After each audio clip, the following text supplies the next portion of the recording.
Waalaikumsalam warahmatullahi wabarakatuh.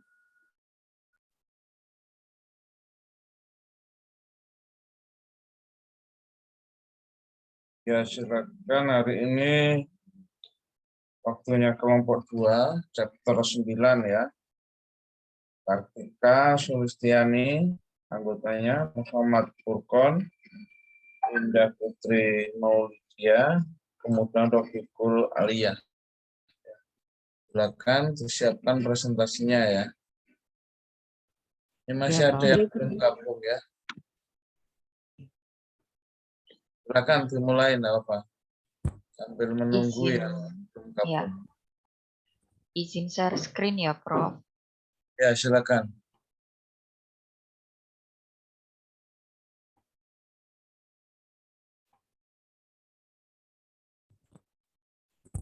Ya, baik, selamat pagi Prof. Mat Lazim dan rekan-rekan sekalian.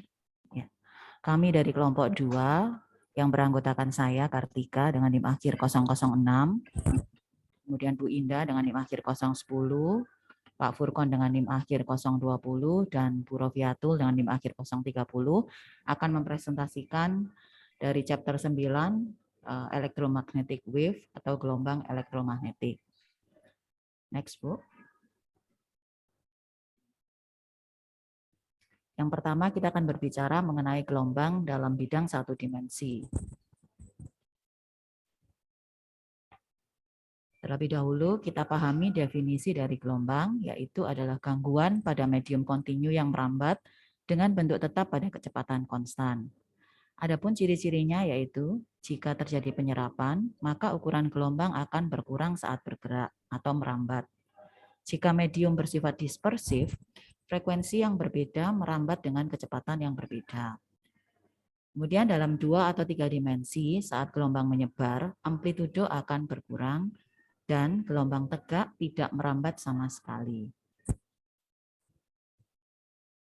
Berikutnya adalah persamaan gelombang.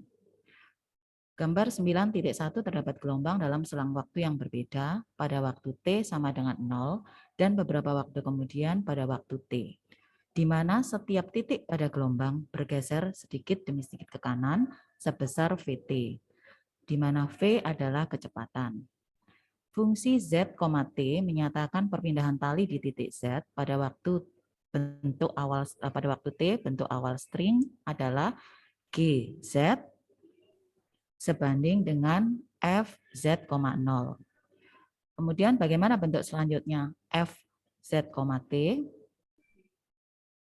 Perpindahan di titik Z yang kemudian dikenal dengan T adalah sama dengan perpindahan jarak Vt ke kiri, yaitu pada Z minus Vt. Sehingga pada waktu T sama dengan 0, fungsi Z, T sama dengan fungsi dalam kurung Z minus Vt, 0. Atau sama dengan G, atau sama dengan fungsi G, Z minus Vt, seperti persamaan 9.1. Pernyataan itu menangkap secara matematis esensi dari gelombang. Hal ini menunjukkan bahwa fungsi F, Z, T yang mungkin bergantung pada Z dan T dengan cara apapun, sebenarnya tergantung pada kombinasi yang sangat khusus Z minus Vt. Fungsi F, Z, T mewakili gelombang dengan bentuk tetap yang merambat di arah Z pada kecepatan V. Yang berikutnya adalah gerak gelombang. Mengapa tali yang diregangkan mengubah gerak gelombang? Sebenarnya hal ini mengikuti dari hukum kedua Newton. Kita bayangkan seutas tali yang sangat panjang di bawah tegangan T.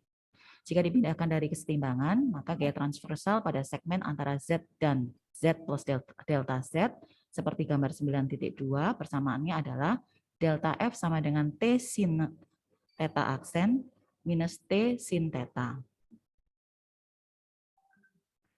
di mana theta aksen adalah sudut yang dibuat tali dengan arah Z di titik Z plus delta Z, dan theta adalah sudut yang bersesuaian di titik Z.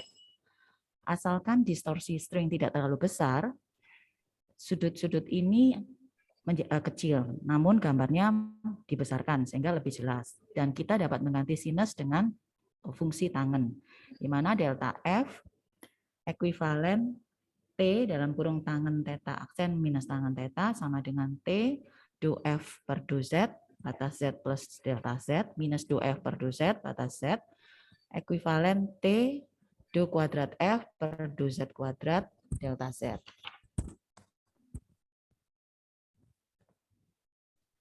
Jika massa persatuan panjang adalah mu, hukum kedua Newton mengatakan delta F sama dengan mu delta Z do kuadrat F per do T kuadrat, sehingga do kuadrat F per do Z kuadrat sama dengan mu per T do kuadrat F per do T kuadrat.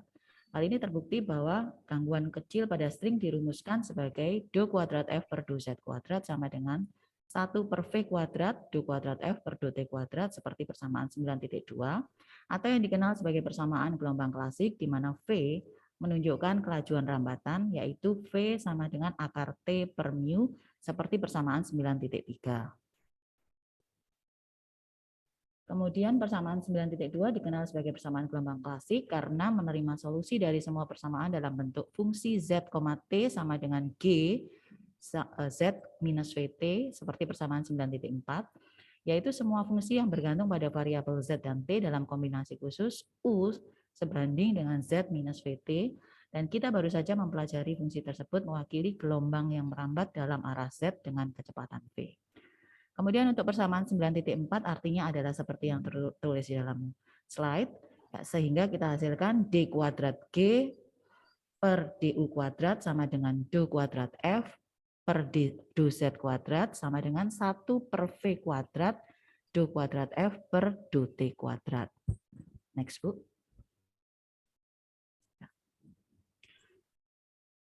Perhatikan bahwa GU dapat berupa fungsi apapun yang dapat diturunkan. Jika gangguan merambat tanpa mengubah bentuknya, maka akan memenuhi persamaan gelombang. Tetapi fungsi dalam bentuk G, Z minus VT bukan satu-satunya solusi. Persamaan gelombang melibatkan kuadrat dari V, sehingga kita dapat menghasilkan solusi lain dengan hanya mengubah tanda kecepatan, sehingga fungsinya adalah F, Z, T sama dengan H dalam kurung Z plus VT seperti persamaan 9.5. Ini tentu saja mewakili gelombang yang merambat dalam arah Z negatif, dan solusi semacam itu diizinkan. Hal yang mengejutkan adalah bahwa solusi paling umum untuk persamaan gelombang adalah jumlah gelombang ke kanan dan gelombang ke kiri menjadi F, Z, T sama dengan G dalam kurung Z minus VT plus H dalam kurung Z plus VT seperti persamaan 9.6. Setiap solusi untuk persamaan gelombang dapat dinyatakan dalam bentuk di atas. Seperti persamaan osilator harmonik sederhana, persamaan gelombang ada di mana-mana dalam fisika. Jika ada sesuatu yang bergetar, persamaan osilator hampir pasti akan muncul, setidaknya untuk amplitudo kecil. Dan jika ada sesuatu yang merambat, apakah konteksnya adalah mekanika atau akustik, optik, atau oseanografi, persamaan gelombang pasti terlibat. Berikutnya adalah gelombang sinusoidal. Terminologi, kita bahas terminologinya lebih dahulu. Persamaan fungsi gelombang sinusoidal adalah F, Z, T sama dengan A cos dalam kurung kappa Z minus VT plus delta Kronecker. Gambar 9.3 menunjukkan fungsi ini pada waktu T sama dengan 0, di mana A adalah amplitudo gelombang dan mewakili perpindahan maksimum dari kesetimbangan. Argumen kosinus disebut fase dan delta Kronecker adalah konstanta fase. Dapat ditambahkan kelipatan bilangan bulat dari 2pi tanpa mengubah fungsi Z, T. Biasanya digunakan nilai dalam kisaran 0 lebih kecil daripada 2pi. Next, Bu. Seiring berjalannya waktu, seluruh rangkaian gelombang bergerak ke kanan dengan kecepatan V titik. Titik V tetap Z, tali bergetar ke atas dan ke bawah, menjalani satu siklus penuh dalam satu periode. Sehingga didapatkan T sama dengan 2pi per kV seperti persamaan 9.9. Sedangkan frekuensinya yang merupakan jumlah getaran persatuan waktu adalah V sama dengan 1 per T, sehingga kita dapatkan sama dengan kV per 2pi atau sama dengan V per lambda, seperti persamaan 9.10. Satuan yang lebih tepat adalah frekuensi sudut, yang disebut karena dalam kasus analog gerak melingkar beraturan, ini adalah mewakili jumlah radian yang tersapu per satuan waktu, di mana omega sama dengan 2pi V sama dengan kV seperti persamaan 9.11.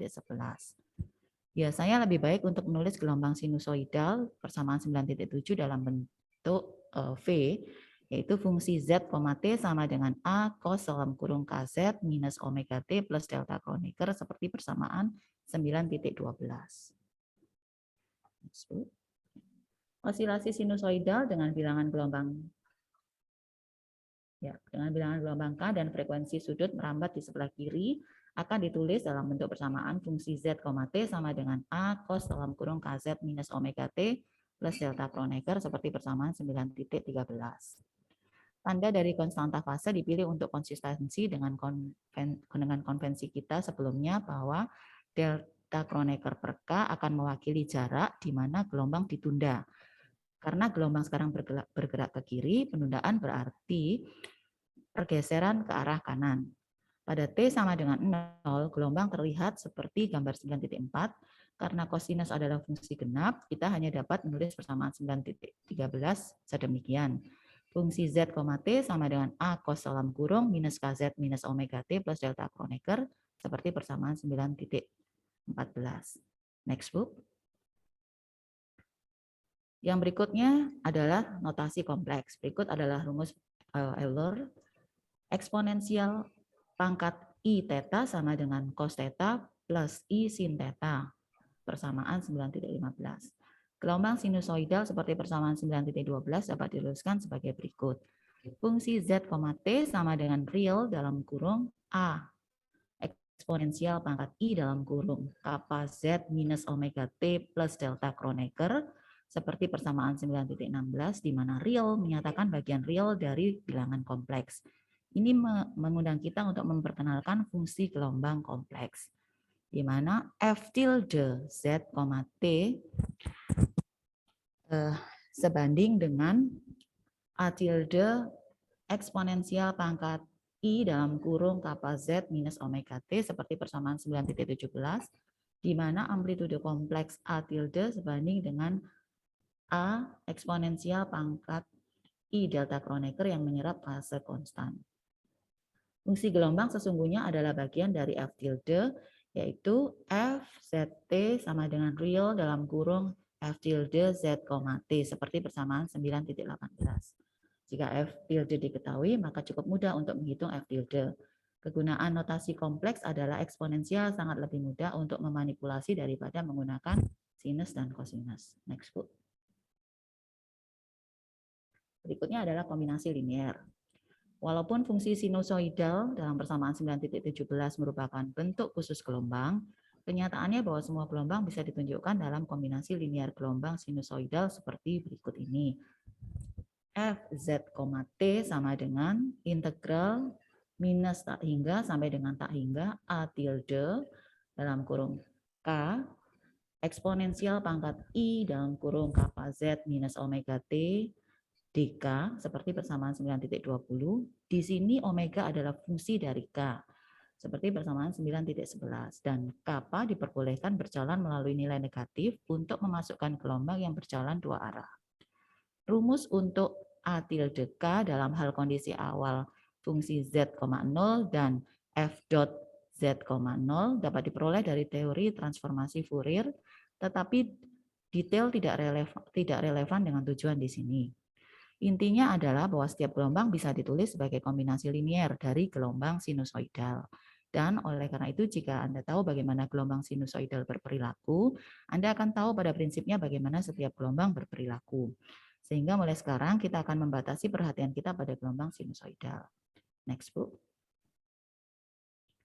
Berikut adalah kondisi batas pada saat refleksi dan transmisi.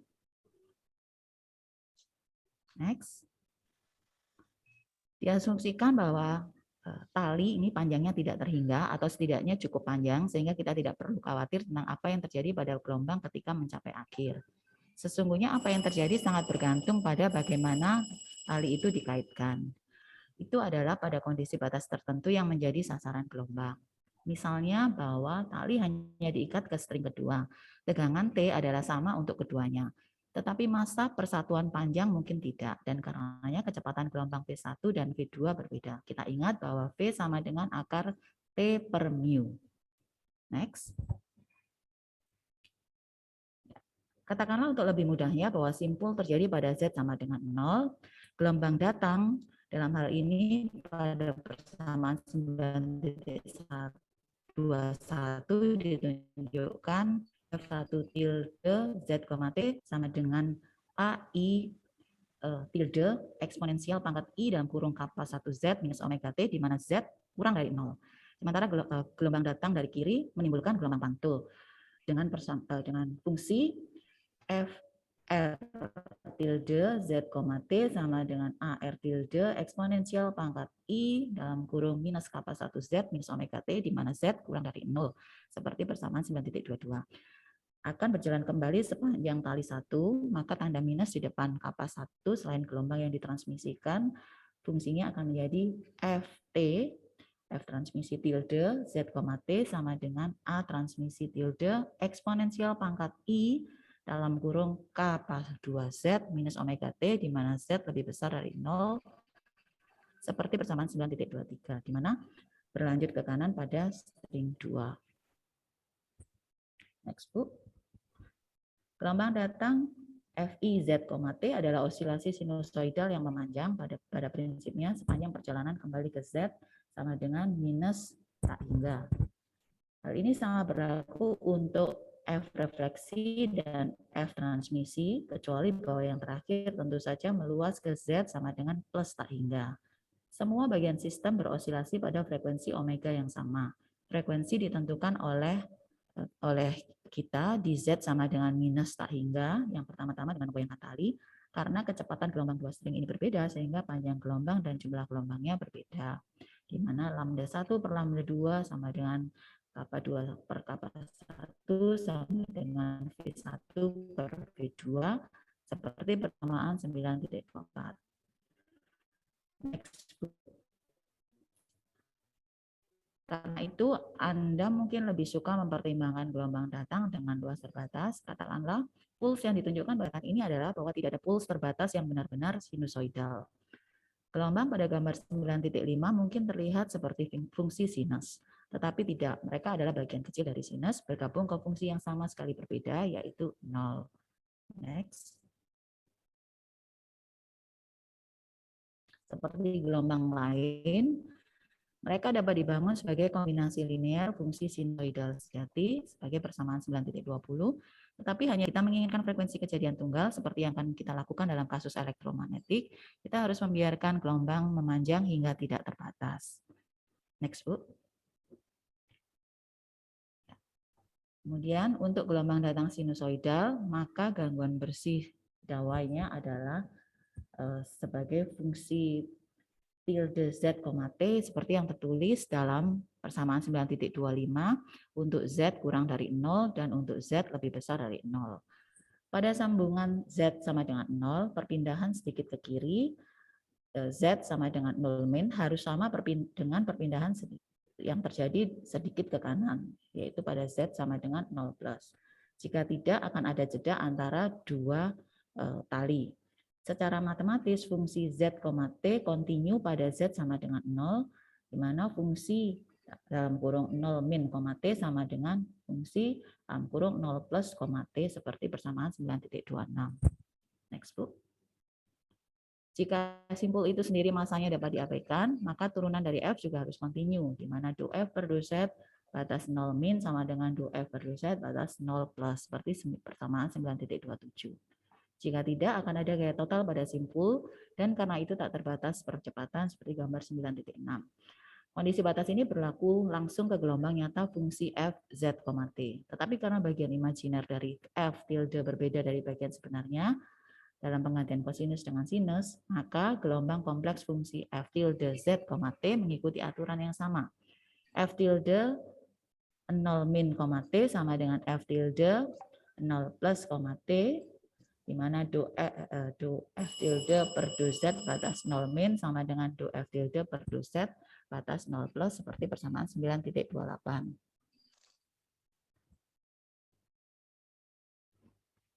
Saat diaplikasikan ke persamaan 9.25, ke kondisi batas ini menunjukkan amplitudo yang berjalan AR tilde dan AT tilde dalam hal AI tilde sama dengan AI tilde plus AR tilde sama dengan AT tilde, di mana K1 dalam kurung AI tilde min AR tilde sama dengan K2 AT tilde.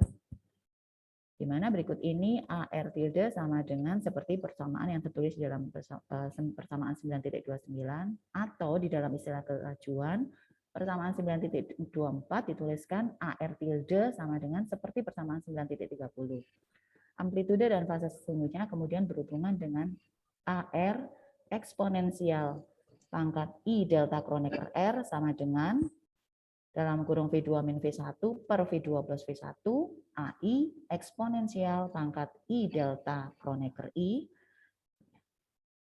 dan AT sebagai transmisi eksponensial pangkat I delta Kronecker T sama dengan V2 per V2 min V1 per V2 plus V1 AI eksponensial pangkat I delta Kronecker I seperti persamaan 9.31.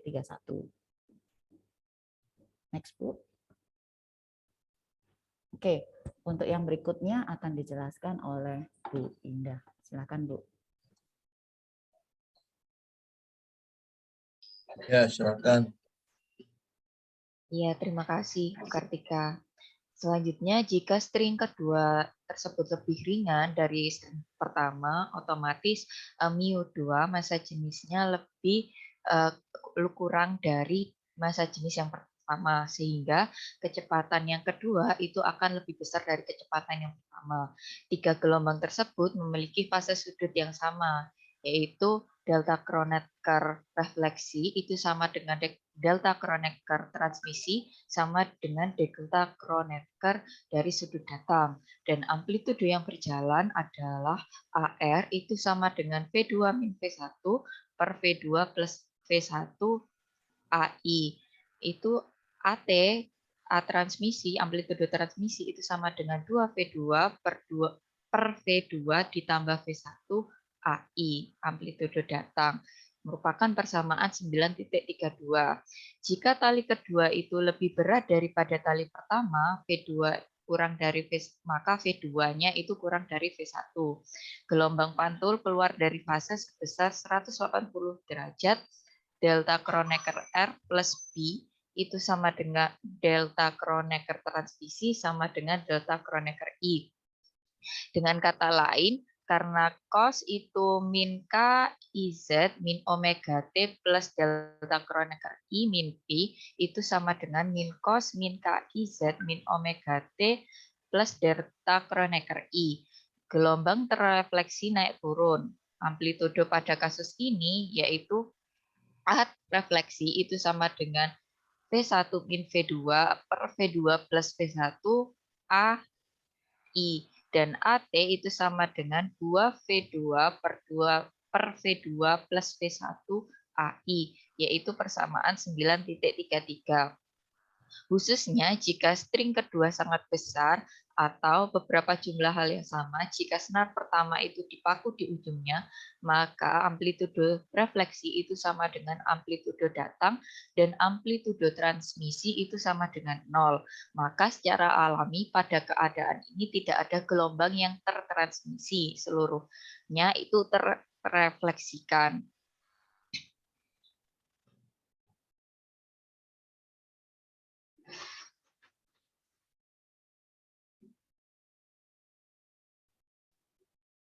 Mohon maaf, selanjutnya adalah polarisasi.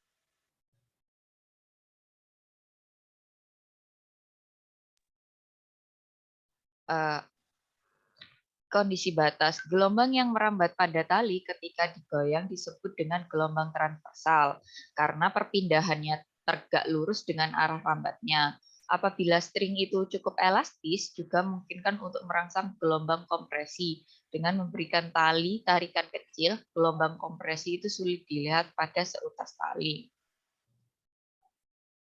Nah, ini adalah polarisasi, di mana ada 3 bentuk polarisasi, yaitu vertikal polarisasi, horizontal polarisasi, dan vektor polarisasi. Persamaannya yaitu FV tilde Z, T sama dengan A tilde eksponensial pangkat I KZ min omega T X topi persamaan 9.34 atau kiri dan kanan, yaitu polarisasi horizontal, gambar 9.8 yang B, yaitu FH tilde itu sama fungsi Z, T itu sama dengan A tilde eksponensial pangkat I KZ min omega T arah Y, yaitu persamaan 9.35 atau sepanjang arah bidang XY gambar 9.8C. Nah, F tilde fungsi Z, T itu sama dengan A tilde eksponensial I KZ min omega T entopi persamaan 9.36. Vektor polarisasi N itu menunjukkan bidang polarisasi karena gelombangnya adalah gelombang transversal, di mana N itu tegak lurus pada arah rambatnya. Entopi dot Z topi itu sama dengan 0, persamaan 9.37. Nah, polarisasi. Sudut polarisasi theta diistilahkan entopi sama dengan cos theta X topi ditambah sin theta Y topi persamaan 9.38. Dengan demikian, gelombang yang digambarkan pada gambar 9.8C dapat dianggap sebagai superposisi dari dua gelombang. Satu yang terpolarisasi secara horizontal dan yang satu terpolarisasi secara vertikal, di mana persamaannya menjadi F tilde fungsi Z, T itu sama dengan A tilde cos theta eksponensial pangkat I KZ min omega T X topi ditambah A tilde sin theta eksponensial pangkat I KZ min omega T Y topi persamaan 9.39. Selanjutnya adalah elektromagnetik di dalam ruang hampa. Di sini menggunakan divergensi E sama dengan 0. Yang kedua menggunakan divergensi B sama dengan 0. Lalu curl E sama dengan min do B per do T. Lalu curl B sama dengan mu 0 epsilon 0 do E per do T. Persamaan 9.40. Yang merupakan orde pertama persamaan diferensial parsial untuk E dan B. Dengan menerapkan curl 3 dan 4, maka persamaan 9.40 dapat dipisahkan, yaitu curl E itu sama dengan div E min div kuadrat E sama dengan curl min do B per do T, sama dengan min do per do T curl B, sama dengan mu 0 epsilon 0 do kuadrat E per do T kuadrat. Curl B sama dengan div B min div kuadrat B sama dengan curl mu 0 epsilon 0 do E per do T sama dengan mu 0 epsilon 0 do per do T curl E sama dengan min mu 0 epsilon 0 do kuadrat B per do kuadrat T ber do T kuadrat. Karena div E itu sama dengan 0 dan div B itu sama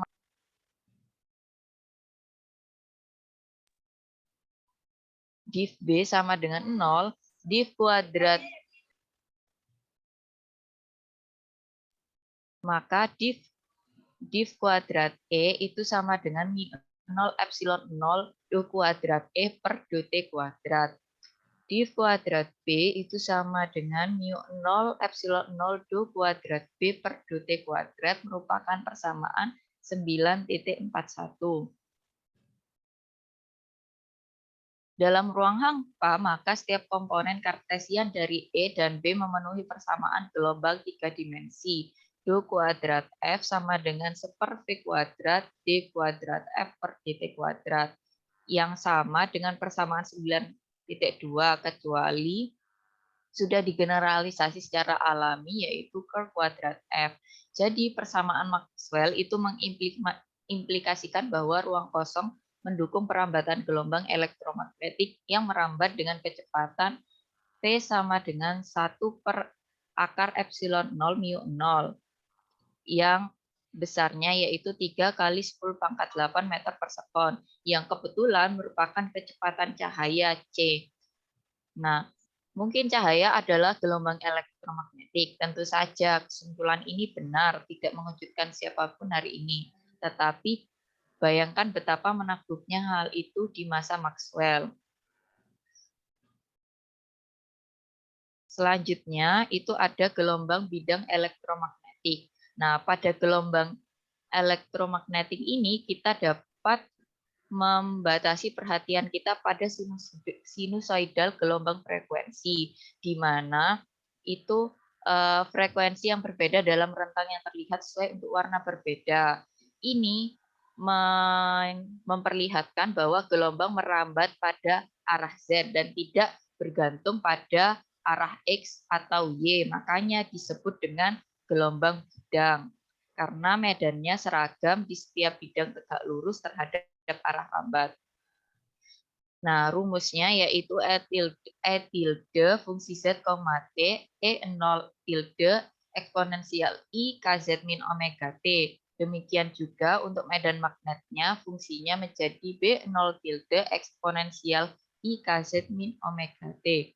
Di mana E0 tilde dan B0 tilde itu merupakan amplitudo, dan omega itu sama dengan kecepatan cahaya kali K.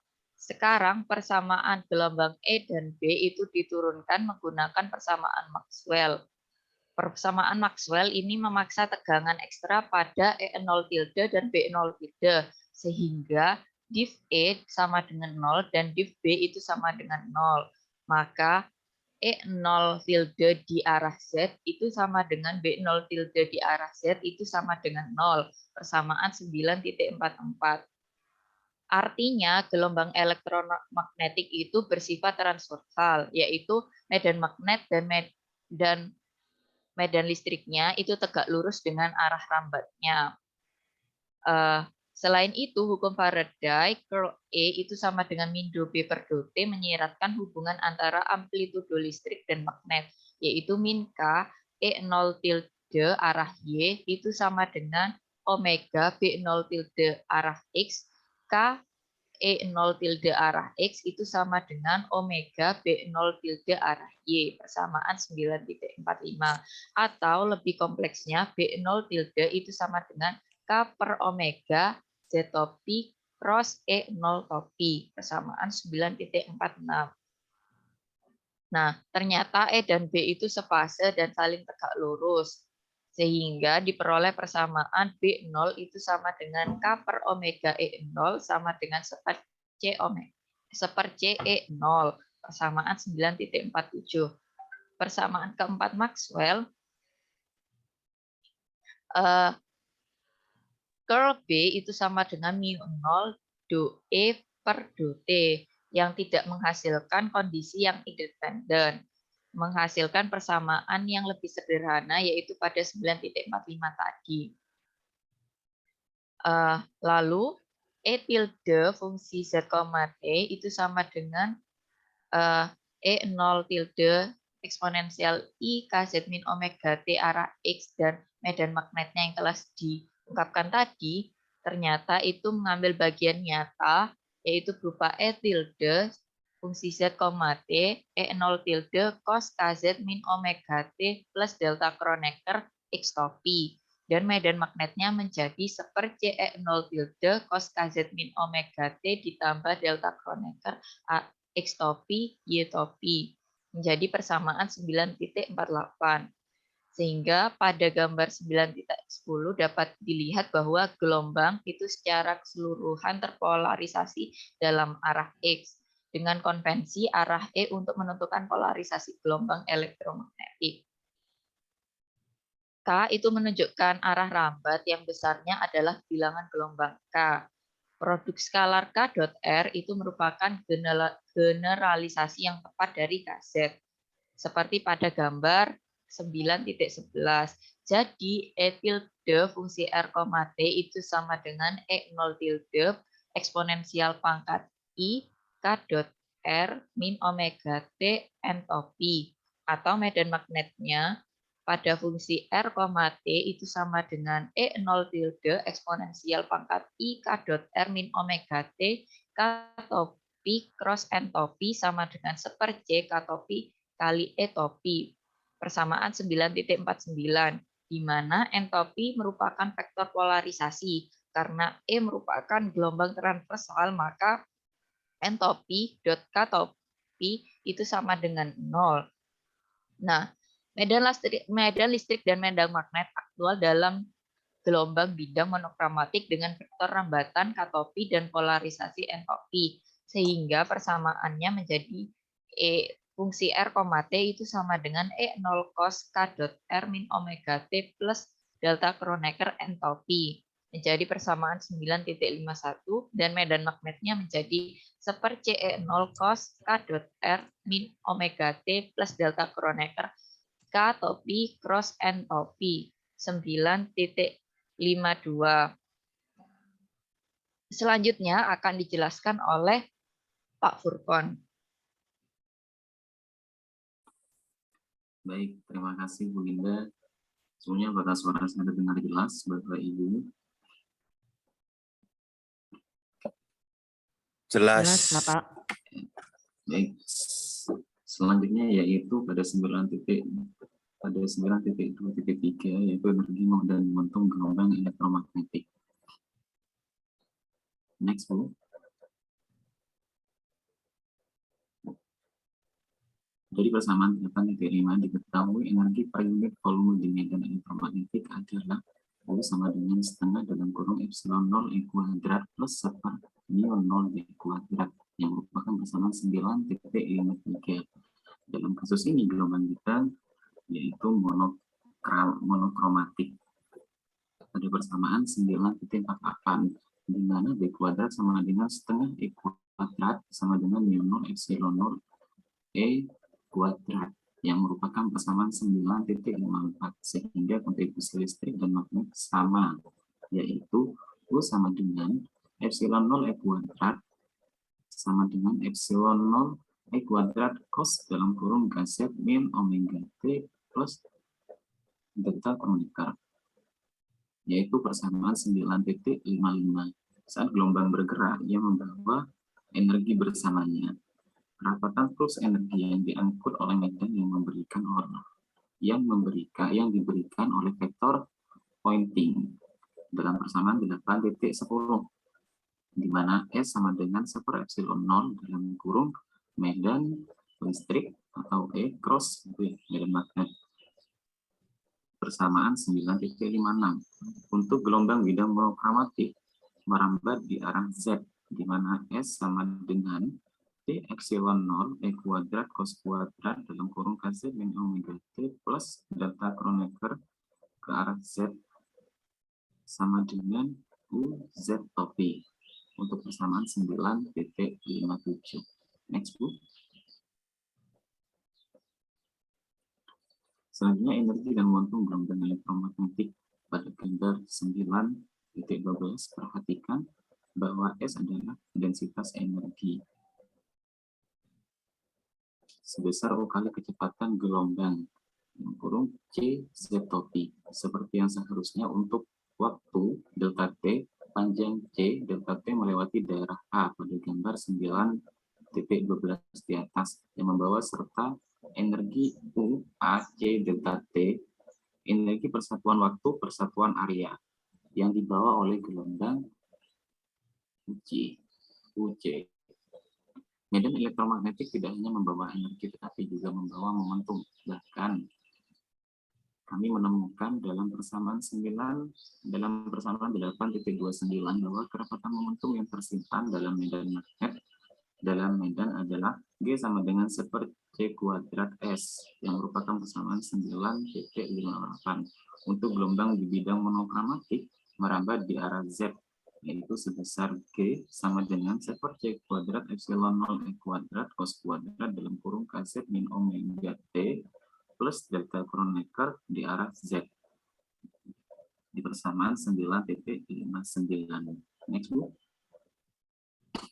Dalam kasus cahaya, gelombang sangat pendek, yaitu sekitar 5 kali 10 pangkat min 7 meter, dan periodenya sangat singkat, yaitu kurang lebih 10 pangkat min 15 sekon. Bahwa setiap pengukuran makroskopik akan mencakup banyak siklus. Biasanya oleh karena itu kita tidak tertarik dengan suku kuadrat kosinus yang berfluktuasi dalam rapat energi dan rata momentum. Yang kita inginkan hanyalah rata-rata nilai. Sedangkan sekarang rata-rata kosinus kuadrat selama satu siklus lengkap adalah setengah. Jadi di persamaan 9.60 itu sama dengan setengah epsilon 0 E0 kuadrat. Sedangkan S sama dengan setengah C epsilon 0 E0 kuadrat ke arah Z, dan G sama dengan setengah C epsilon 0 E0 kuadrat ke arah Z, di mana ketiga persamaan tersebut merupakan persamaan 9.60, persamaan 9.61, dan persamaan 9.62. Saya menggunakan tanda kurung sudut untuk menunjukkan rata-rata waktu selama satu siklus lengkap atau banyak siklus. Daya rata-rata persatuan luas yang diangkut oleh gelombang elektromagnetik disebut intensitas, di mana intensitas ekuivalen S kurung sudut atau sama dengan setengah C epsilon 0 E0 kuadrat ke arah Z, yang merupakan persamaan 9.63.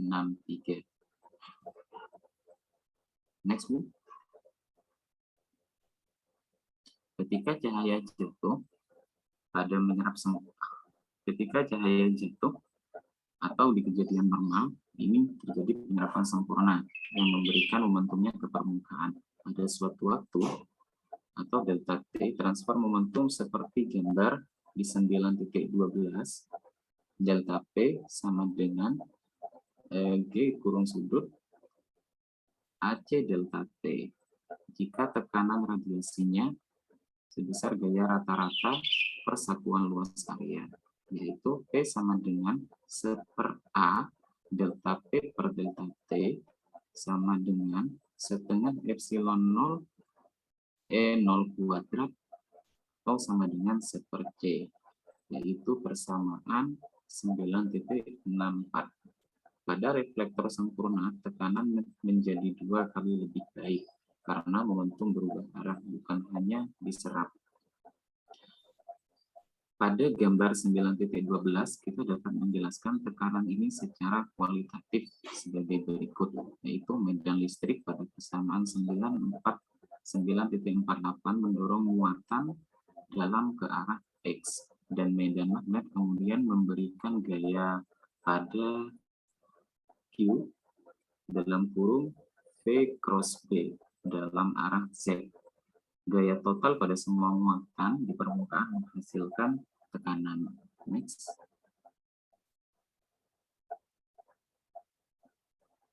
Selanjutnya, gelombang elektromagnetik dalam materi. Yang pertama, rambatan pada medium linear. Di dalam suatu materi terdapat daerah di mana tidak terdapat muatan bebas atau arus bebas. Yang persamaan Maxwell-nya menjadi yang pertama, yaitu div dot D sama dengan 0, kemudian yang kedua div dot B sama dengan 0, dan yang ketiga div dot E sama dengan min do B per dot T, yang keempat div dot B sama dengan min do D per dot T, di mana keempat persamaan yang tadi merupakan persamaan 9.65. Jika mediumnya linear, maka D sama dengan epsilon E. Kemudian K sama dengan 1/mu kali B, dan homogen.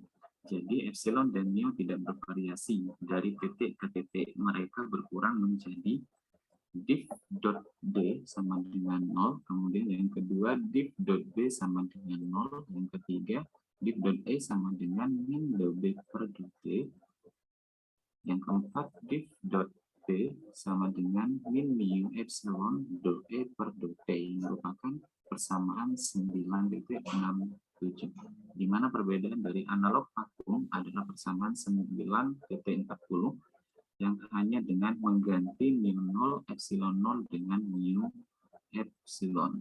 Terbukti bahwa gelombang elektromagnetik merambat pada medium linear yang memiliki kecepatan sebesar P sama dengan 1/akar epsilon mu atau sama dengan CN yang merupakan persamaan 9,68, di mana N ekuivalen dengan akar epsilon mu per epsilon 0 mu 0 pada persamaan 9,69. Next.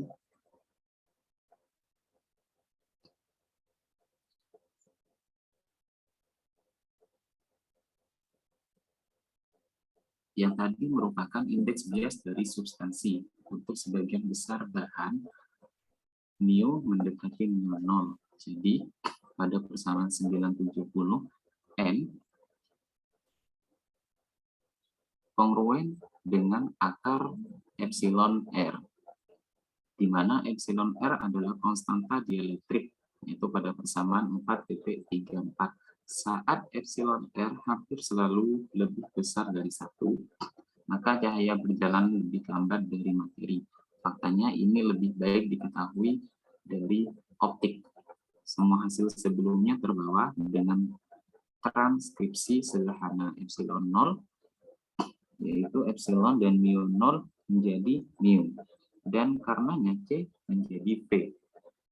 Densitas energinya sebesar U sama dengan setengah dalam kurung epsilon E kuadrat plus seper mu B kuadrat yang merupakan persamaan 9,71. Dan vektor pointingnya sebesar S sama dengan seper mu dalam kurung medan listrik cross medan magnet E cross B yang merupakan persamaan 9,72. Untuk gelombang bidang monokromatik, frekuensi dan bilangan gelombang dihubungkan oleh omega sama dengan KV pada persamaan 9,11, yaitu amplitudo dari D adalah seperti kali amplitudo dari E pada persamaan 9,47, dan intensitasnya dapat dirumuskan yaitu I sama dengan setengah epsilon P E0 kuadrat pada persamaan 9,73. Next.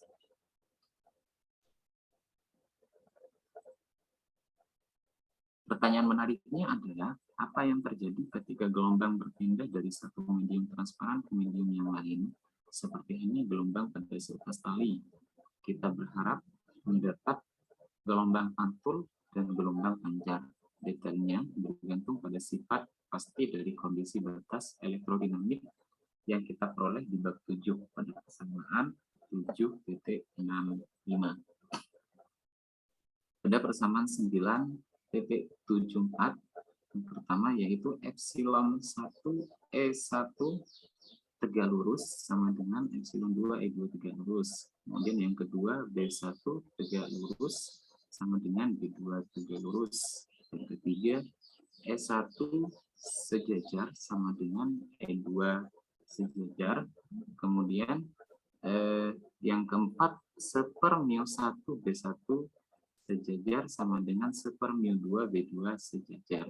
Persamaan ini dihubungkan medan listrik dan medan magnet di sebelah kiri dan di sebelah kanan antarmuka antara dua media linear.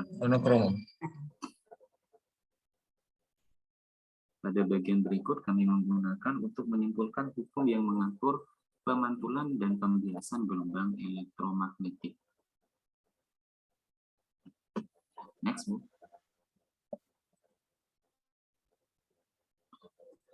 Bagian yang kedua yaitu refleksi dan transmisi pada keadaan normal. Next.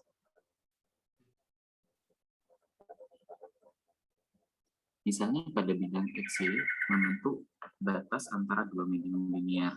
Sebuah bidang gelombang dengan frekuensi omega berjalan ke arah Z dan terpolarisasi ke arah X, mendekati antarmuka ke kiri pada gambar 9,13, di mana E1 topi dalam kurung Z, T sama dengan E0 tilde eksponensial pangkat I dalam kurung K1 Z min omega T di arah X, kemudian B1 topi sama dengan seper V1 E0 tilde N01 tilde eksponensial pangkat I dalam kurung K1Z min omega T ke arah Y yang merupakan persamaan 79.75.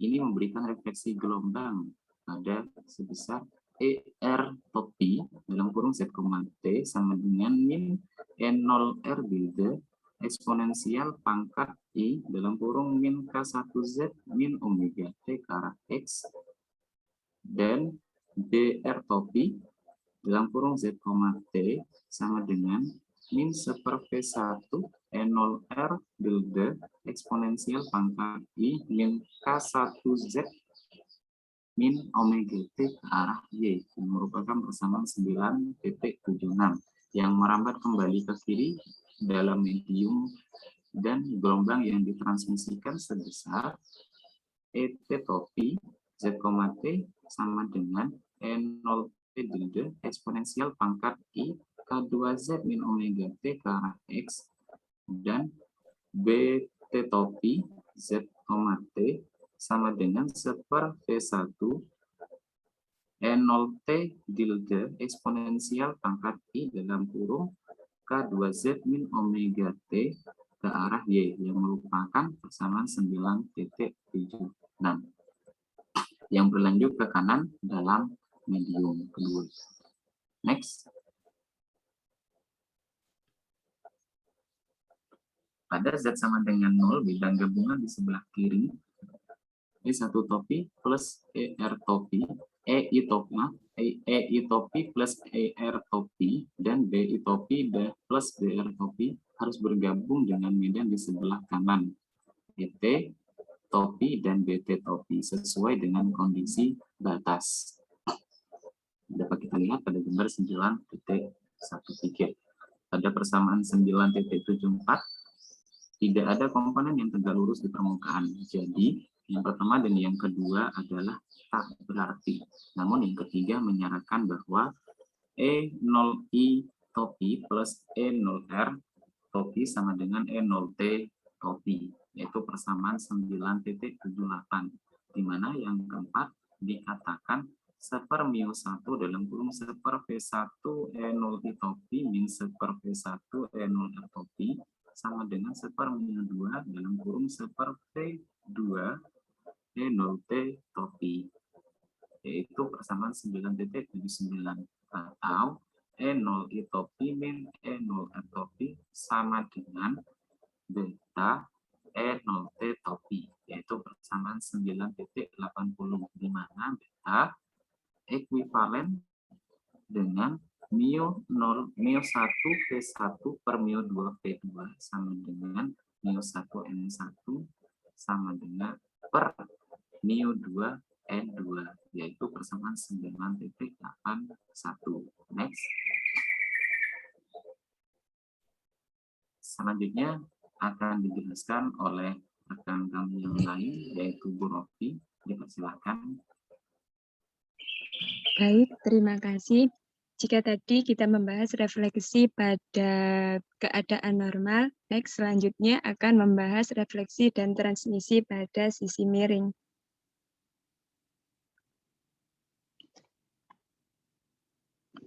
Di mana seperti yang terlihat pada gambar bahwa gelombang datang memenuhi batas pada sudut sembarang di mana θ1 seperti yang digambar, sehingga kemudian gelombang pada monokromatik EI topi ada komponen ZT sama dengan E0I tilde eksponensial pangkat I K1Z dikurangi omega T. Sedangkan untuk medan magnetnya B1 topi ada komponen ZT sama dengan 1/V1 K1 topi cross E1 topi. Next. Next. Next. Next. Next. Nah, dari gambar tersebut dan persamaan yang disebutkan tadi dapat disimpulkan bahwa pada ada refleksi dan transmisi itu kemudian disimpulkan dengan hukum yang disebut dengan hukum Snellius yang terdiri dari 3. Yang pertama berbunyi bahwa vektor gelombang datang dipantulkan dan ditransmisikan membentuk bidang atau yang disebut dengan bidang kejadian yang juga termasuk permukaan normal di sumbu Z. Adapun untuk hukum kedua yang disebut dengan hukum pemantulan, di mana sudut datang sama dengan sudut pantul. Yang ketiga yaitu hukum pembiasan, di mana sin theta T per sin theta I sama dengan N1 per N2. Hukum ini berlaku dalam optik geometri dan elektrodinamika. Next. Next. Next.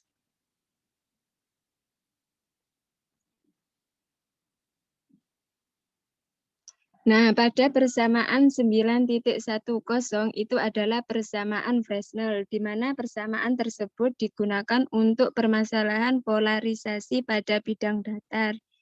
Pada bidang datang, terdapat 2 persamaan Fresnel, yaitu amplitudo yang dipantulkan dan ditransmisikan ketika polarisasi adalah tegak lurus ke bidang datar.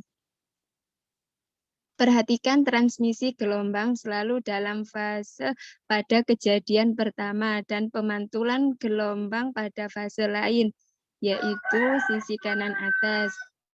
Jika alfa lebih besar daripada beta atau sudutnya 180 derajat keluar dari fase terbalik jika alfanya kurang dari beta. Next. Next. Next. Next. Next. Nah, pada bab 9.1 itu membahas tentang penyerapan dispersi, di mana pada poin pertama yaitu membahas tentang gelombang elektromagnetik pada konduktor. Next. Nah, pada persamaan ini berlaku hukum Ohm di mana rapat arus sebuah konduktor sebanding dengan medan listrik, yaitu JV sama dengan sigma E. Nah, adapun untuk konduktor yang sempurna, sigma tak terbatas dan itu sama dengan 0 untuk konduktor baik. Adapun untuk T yang jauh lebih kecil dari waktu relevan, yaitu kurang dari 1 per omega. Next. Next.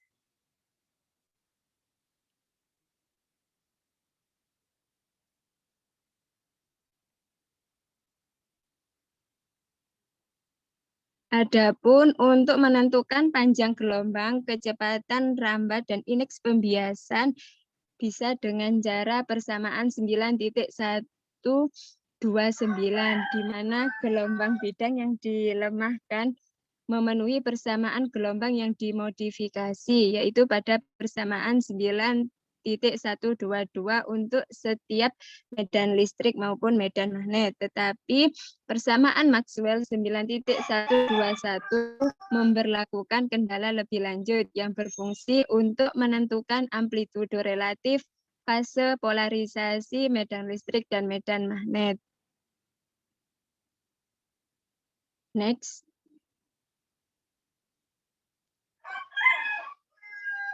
Next.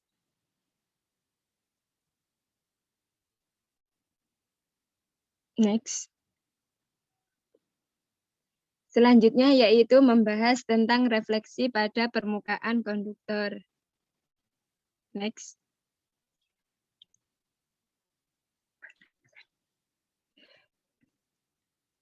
Slide sebelumnya. Kondisi batas yang digunakan untuk menganalisis pemantulan dan pembiasan pada antarmuka antara dua dielektrik tidak berlaku dengan adanya muatan bebas dan arus. Sehingga gelombang datang ini dapat menimbulkan gelombang pantul sebagaimana persamaan pada 9.141. Next.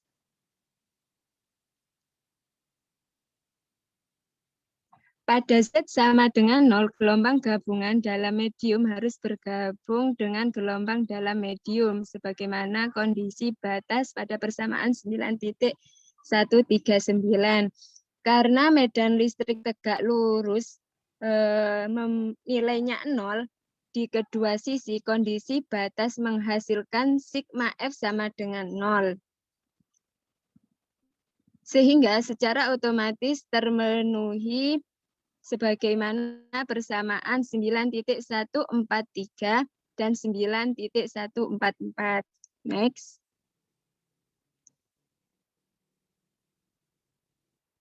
Next.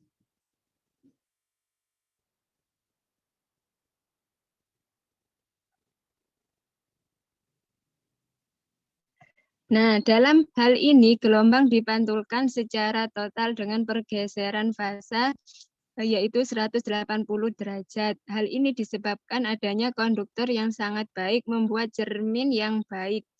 Dalam prakteknya, Anda mengecat lapisan tipis perak ke bagian belakang panel kaca. Gelas itu tidak ada hubungannya dengan refleksi. Itu hanya untuk mendukung perak dan menjaganya agar tidak menodai.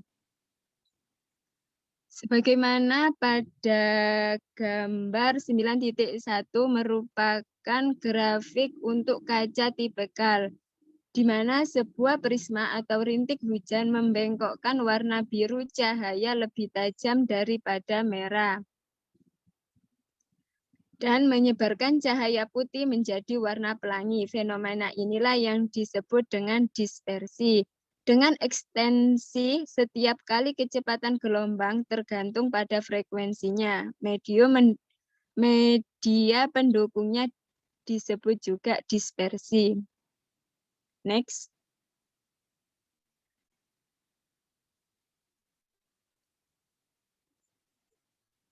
Karena gelombang-gelombang dengan frekuensi yang berbeda merambat dengan kecepatan yang berbeda dalam suatu dispersi medium, bentuk gelombang yang menggabungkan rentang frekuensi akan berubah. Gelombang dengan puncak tajam biasanya mendatar dan masing-masing gelombang komponen sinusoidal bergerak pada kecepatan gelombang atau fase biasa, di mana V sama dengan omega per K. Adapun untuk kecepatan grupnya yaitu Fj sama dengan dW per dk. Kecepatan grup dapat didemonstrasikan dengan menjatuhkan batu ke kolam terdekat dan melihat gelombang yang terbentuk. Next.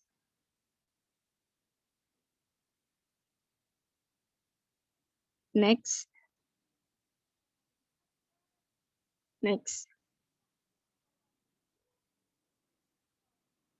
Next. Next.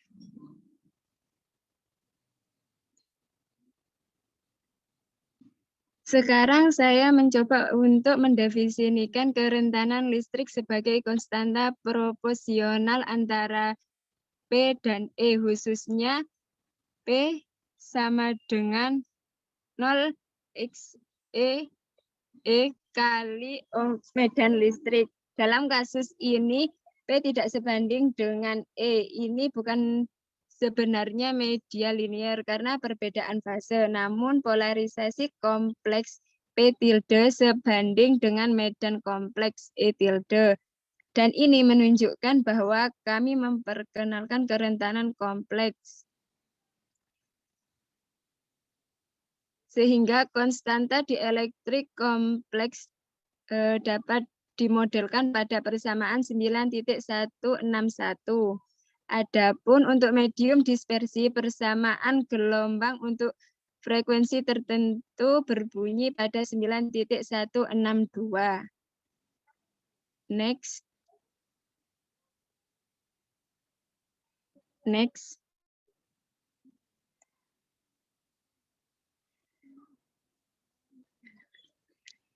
Next. Gambar 9.122 merupakan fenomena dispersi anomali, di mana daerah anomalinya yaitu pada omega 1 lebih besar dari omega 2, di mana bertepatan dengan daerah penyerapan maksimum. Namun kenyataannya materi atau bahan mungkin secara praktis tidak tembus dalam rentang frekuensi ini karena mengarahkan elektron pada frekuensi favorit, di mana amplitudo osilasinya relatif besar dan sejumlah energi besar dihamburkan oleh mekanisme redaman. Next.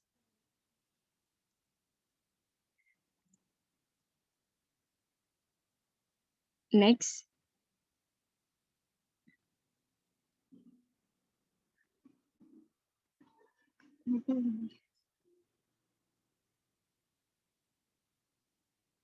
Untuk sebagian zat frekuensi alami, yaitu omega J tersebar di seluruh spektrum dengan cara yang agak kacau. Tetapi untuk bahan transparan, resonansi signifikan terdekat biasanya terletak pada ultraviolet, sehingga dapat dibentuk persamaan 9.173. Adapun panjang gelombang pada ruang hampa terbentuknya sebagaimana persamaan 9.174 atau yang dikenal dengan rumus Cauchy, di mana A merupakan koefisien refraksi dan B koefisien dispersi. Persamaan Cauchy berlaku cukup baik untuk sebagian besar gas di wilayah optik, namun ini tidak menjelaskan dispersi di media non-konduktor. Next. Untuk bab terakhir yaitu membahas tentang gelombang pemandung. Next. Yang pertama yaitu pemandung atau bumbung gelombang. Next. Nah, pada gambar 9.23 itu merupakan gelombang bidang yang luasnya tak terhingga, di mana kita memperhatikan gelombang elektromagnetik terbatas pada bagian dalam pipa berongga atau yang disebut dengan pandu gelombang. Kami akan menganggap pandu gelombang adalah konduktor yang sempurna, sehingga medan listriknya sama dengan 0 dan medan magnetnya sama dengan 0 untuk material itu sendiri. Dengan kondisi batas di dinding dalam bagian dalam sebagaimana persamaan 9.175. Next.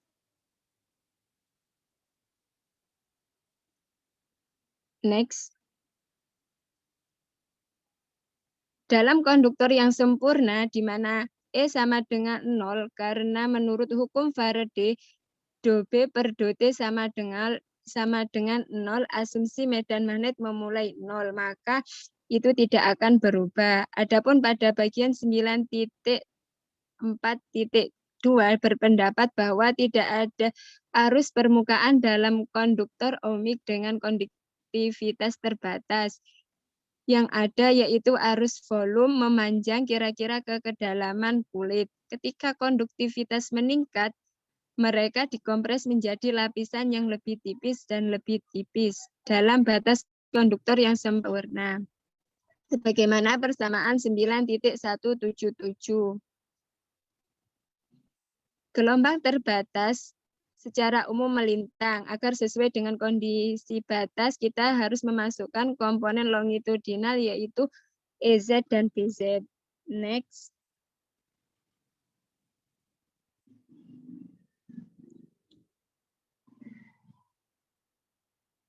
Next.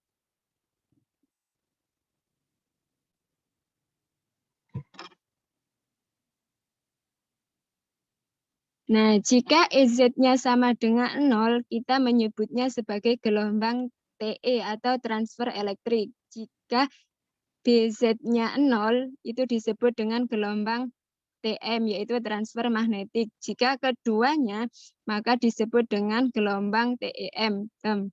ternyata gelombang TEM tidak dapat terjadi pada pemandung gelombang berongga. Jika next ya untuk selanjutnya pada poin kedua yaitu membahas tentang gelombang TE dalam pandung gelombang persegi panjang. Next.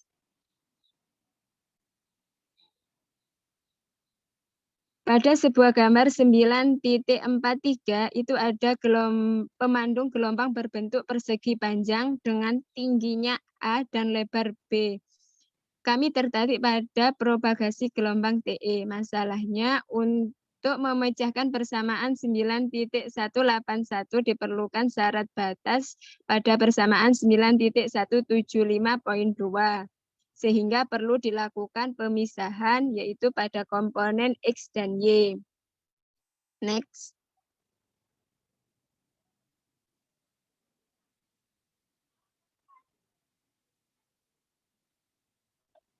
Nah, dari pemisahan itu muncul solusi pada persamaan 9.183, tetapi kondisi batas mengharuskan BX. Next. Nah, tetapi kondisi batas mengharuskan BX dan karena itu DX per DX menghilang DX sama dengan 0 dan X sama dengan A. Sehingga muncul persamaan 9.184 dan 185. Dari persamaan itu dapat disimpulkan pada persamaan 9186. Solusi ini disebut mode TEMN, di mana itu merupakan indeks pertama secara konvensional yang dikaitkan dengan dimensi lebih besar.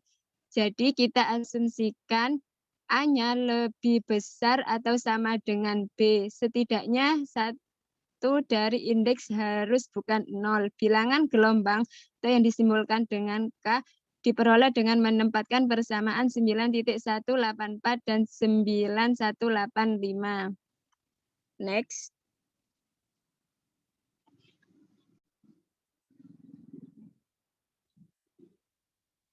Nomor gelombang adalah bilangan imajiner dan alih-alih gelombang berjalan kita memiliki medan yang dilemahkan secara eksponensial. Omega MN tadi disebut juga frekuensi cut-off untuk mode yang dimaksud. Frekuensi cut-off terendah untuk pemandung gelombang terjadi pada mode TE sebagaimana persamaan 9189. Adapun frekuensi dari ini tidak akan merambat sama sekali. Bilangan gelombang yang dituliskan dapat lebih sederhana sebagaimana persamaan 9.190 dan 9.191. Namun energi yang dibawa oleh gelombang merambat pada kecepatan total sehingga kecepatan grupnya dapat dituliskan pada persamaan 9.192. Next. Yang terakhir yaitu membahas tentang jalur transmisi koaksial. Pada gambar 9.26 menunjukkan adanya gelombang pemandung gelombang berongga tidak dapat mendukung gelombang TEM. Tetapi saluran transmisi koaksial terdiri dari kawat lurus panjang dari radius A dikelilingi oleh selubung konduktor berbentuk silinder dengan radius B. Nah, pada hal ini mengakui adanya mode dengan EZ sama dengan 0 dan medan magnet pada komponen Z sama dengan 0. Dalam hal ini menghasilkan persamaan Maxwell sebagaimana yaitu persamaan 9.193 K sama dengan omega per C. C adalah kecepatan gelombang dengan besarnya yaitu 3 kali 10⁸ meter persegi. Next.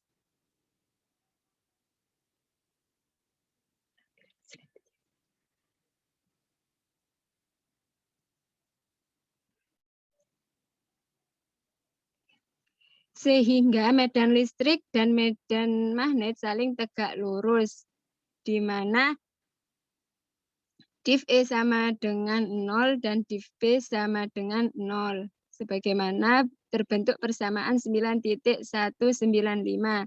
Persamaan ini persis persamaan dari elektrostatistika dan magnetostatistika untuk ruang kosong dalam 2 dimensi.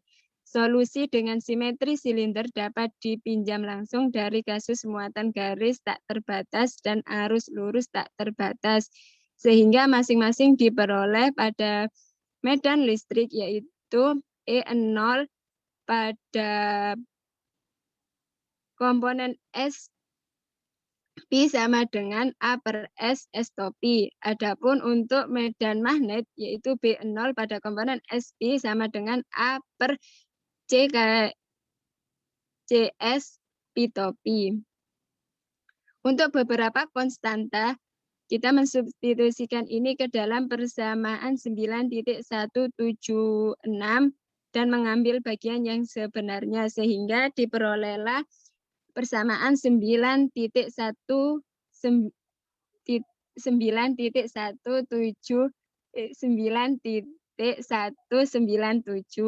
di mana pada persamaan itu ada 4 komponen atau medium, yaitu S, P, Z, dan T. Adapun untuk medan listrik sama dengan A cos KZ dikurangi omega T per S P. Adapun untuk medan magnetnya, yaitu sama dengan A cos KZ dikurangi omega T per CS P. Ini sudah cukup, sekian presentasi dari kelompok 2 pada chapter 9. Mohon maaf atas kekurangan karena materinya banyak sehingga banyak yang kami skip. Ya. Terima kasih. Dikembalikan ke Prof. Madlazim. Ya, terima kasih Kartika, Indah, Muhammad Furqon, dan Rofiatul. Materinya bab 9 memang banyak ya, tidak cukup 2 jam kalau dijelaskan secara tepat ya. Nah, yang bab 9 ini kan bicara tentang, membahas tentang gelombang ya, sampai terakhir tentang pandu gelombang. Nah, ini selalu dikaitkan dengan persamaan Maxwell ya. Dan persamaan Maxwell ini yang menyambungkan antara fisika klasik dan fisika modern ya.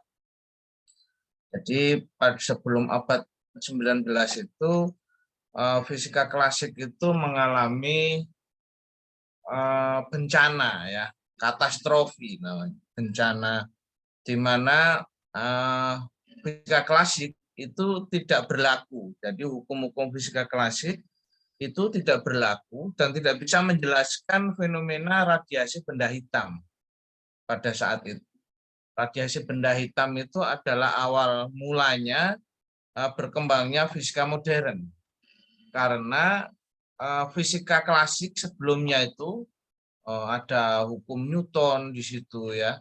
Itu tidak bisa menjelaskan fenomena radiasi benda hitam. Kemudian ini dicoba dengan menggunakan persamaan Maxwell ya. Radiasi itu dijelaskan dengan persamaan Maxwell.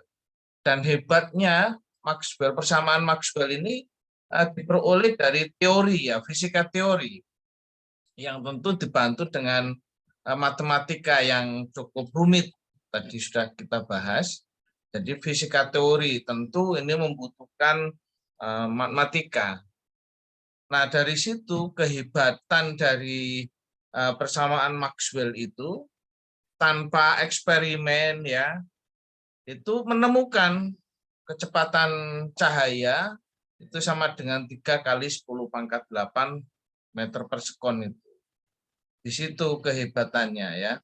Walaupun tadi belum dijelaskan bagaimana persamaan Maxwell itu bisa menghasilkan kecepatan cahaya, itu dengan perbandingan yang sederhana sebetulnya, tapi di uraian tadi belum nampak bisa dijelaskan. Sebetulnya bisa dijelaskan dengan sederhana itu. Itu persamaan Maxwell ya. Ini sampai sekarang digunakan karena memang persamaan Maxwell itu bisa menjelaskan fenomena-fenomena fisika modern ya. Walaupun untuk fisika modern lebih lanjut tentang relativitas itu nanti lebih cocok dengan ini ya, persamaan-persamaan Schrödinger ya. Nah,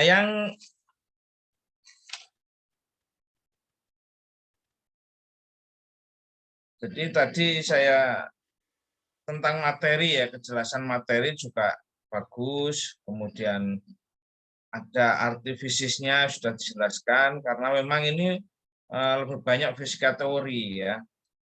Kemudian kualitas paparan dan kerjasamanya juga nampak ya.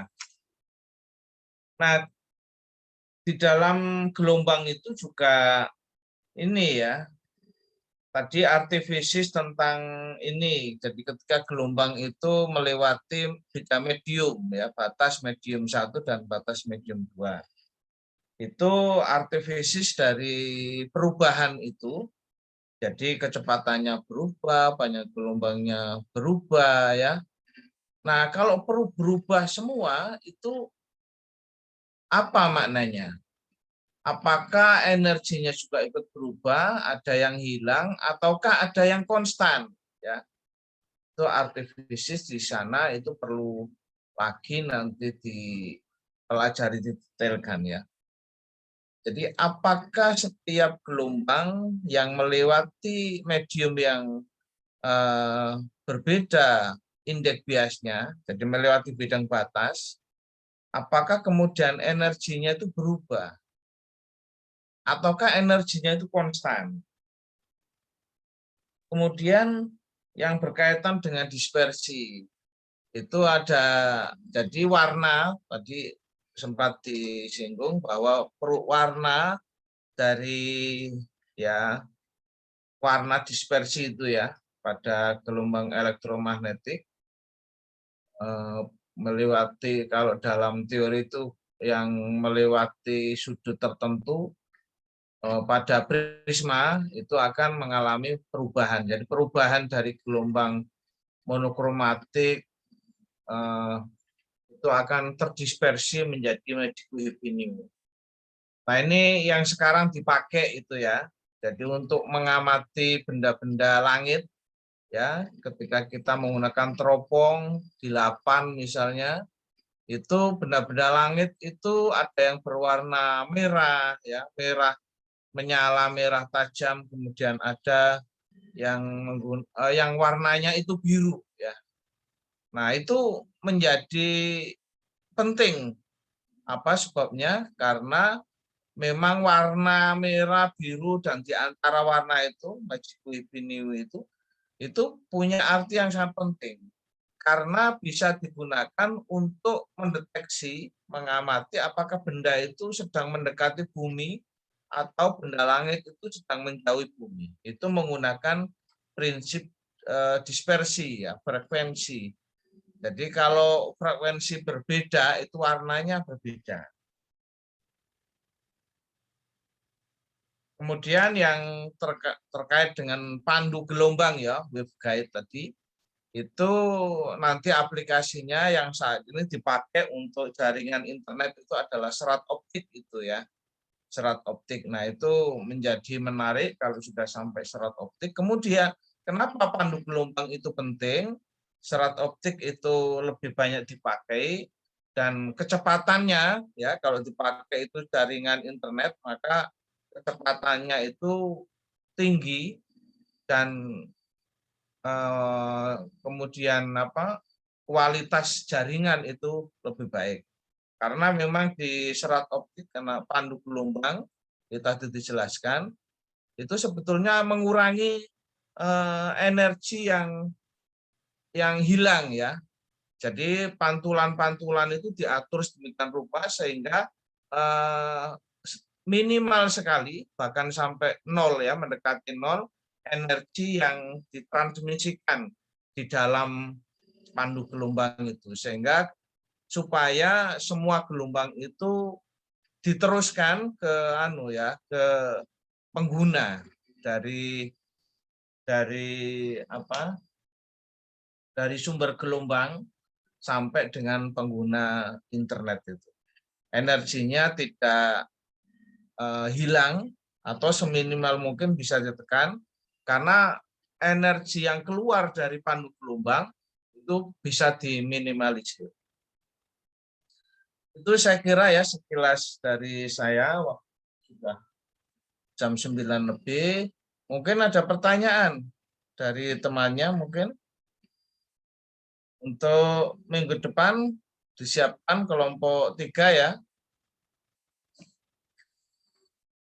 Jamnya tetap insya Allah. Minggu depan itu berarti tanggal berapa, Indah? Oh masih, sebentar. Masih masuk ya kita ya. Oh, tanggal 28 ya minggu depan itu.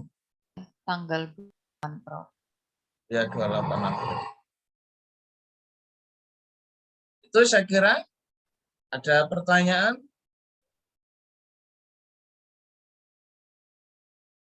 Kalau belum ada, kita tutup ya.